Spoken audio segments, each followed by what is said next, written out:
Hi everyone, it's Mrs. Summer here to talk about lesson 206, polyatomic name to formula.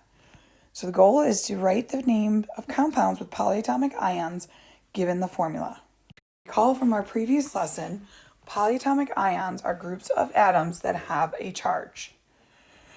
So the common polyatomic ions list is provided to you in the resources topic on Google Classroom.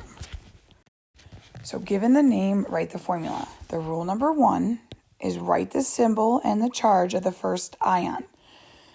The cation. Look at the periodic table for the charge. If it's variable charge, then use the Roman numeral. Rule number 2 is write the symbol charge of the second ion using the periodic table and your polyatomic ion list. The rule 3 is the sum of the charges must equal 0. So do the charges add up to 0? If yes, then the charges cancel out and you just write the formula. If they don't, then you have to crisscross them. So here's an example, iron 3 sulfate. So my cation is iron, so Fe, and this 3 tells me it has a 3+ charge. My anion is the sulfate. So you look at your periodic atomic ion and you'll see that sulfate is SO4 and it has a 2- charge. So if we write these next to each other, Fe 3 plus SO4 2-,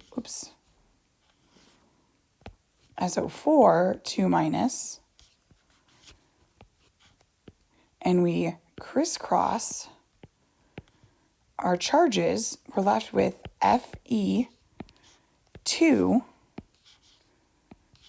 SO4 3. Now we have to put parentheses around the SO4 because we treat it as a unit, one unit. So that 3 from the iron has to go on the outside of the parentheses for the sulfate. So remember, if the cation or anion has a subscript and you need to bring down the charge, you use parentheses. Here's another example, magnesium permanganate. So rule number 1, write the symbol and charge of the first ion. Use a pencil. So Mg 2+. Rule number 2, you write the symbol and charge of the second anion using the periodic table or your ion list.